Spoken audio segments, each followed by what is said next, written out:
My name's Neil Zenial Finlay, and I play for the UK Counter-Strike Global Offense team, Fragmasters Toxic. I was actually one of the support players in the team, and I only took up the role of team leader when we kind of ran out of ideas and we needed some fresh in and use those individual roles to your advantage and just try and capitalise on it. This is D nuke, so if you're on the terrorist side and you're going to take A, which is the main bomb site, if you're going to come out onto the upper site here, usually you'll have your entire teammate rushing through this hut area, then you'll have a couple of guys coming through the squeaky door. So if you were going to be the first guy out of the hut, which is the most important role, you kind of have to check the most important spots, which is all about pre-aiming, which is one of the most important things when you're playing Counter-Strike. So if I was going to come out this section right now, the first place you'd have to check is right up here, because that is the most common spot that people sit, up here. So if you were going to come out, have your crosshair there already, so you're not coming out looking at the floor, then have to bring it up. So if you're already coming out and pre-aiming up there, you can just come out and instantly be at the right kind of height to get the first kill. And then second point of contact is in this crow's nest area. So once you've cleared that area, you can just get onto the bomb site. Make sure on the rafters is the most important places to check. You have a couple of players that will drop down here, so obviously you need to pre-aim around here and check this kind of corner. But if you're playing a passive player with an op, they would be away out in this garage here.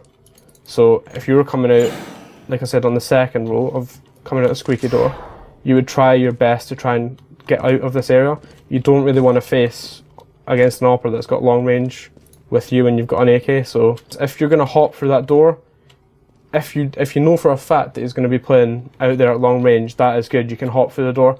But if you're jumping around and your teammate does not make that kill up there, then that's going to leave you totally vulnerable, because you can't shoot very accurately whilst jumping. So if there's a counter-terrorist sat on the site here, or if there's one up there, then you're going to die if you're jumping about. So you just have to try and get out the door as fast as possible. You can maybe jump once round the corner, but even if you can get a smoke grenade off as soon as possible, that's perfect.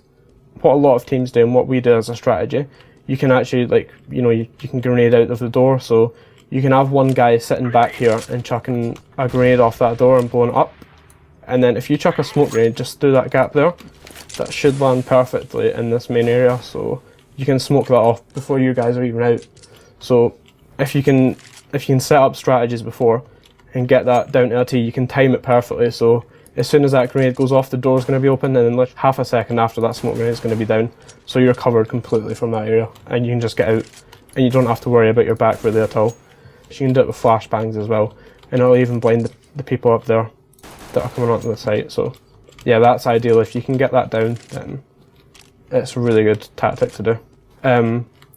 Like I was saying about pre-aim as well, if you've got a spare person, usually you have your first two players going out here, and then you'll have one guy just coming to the hut and spotting through that smoke, just in case a counter-terrorist tries to take it really quickly.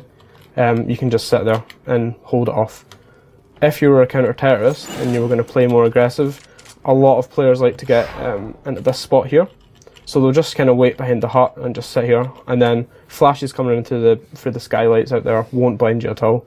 A lot of players, especially if you're just playing against casual players, they will kind of check up here first. So you've got that advantage on them. If you're playing aggressive, you can get the first guy and you can just run in and control the hut area. You've totally stopped the rush and you're guaranteed the first couple of kills. Or if you're playing an aggressive team, for example, we've got a aggressive push that we do, which is really good as a counter-terrorist. You basically just take control of the lobby instantly, so that terrorists can't do anything. So if you've got the first three guys in your team with the best spawns from CT, you come all the way down here. So the first three guys will just rush through, keep their guns out, and they'll just take control of this area. And a lot of the time, the terrorists will just be sitting here getting set up and getting ready to do a slow round.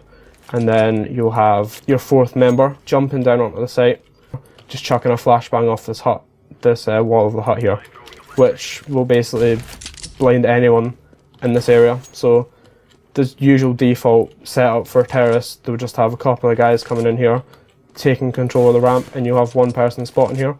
So if you're playing against an aggressive team, which has only really done a couple of rounds, so that flash totally eliminates this person here. and he's going to have to fall back. If he faces this person in hut, he's dead. So it totally cuts this guy off. So you've basically isolated the 2 terrorists that are going to be taking this area, and you'll have 3 of your teammates pushing them, and they won't be expecting it at all, so they'll definitely die. So it's really easy to get the first couple of kills, and then you can just fall back. And once you've fallen back, you know you've got the advantage. You don't have to push anymore.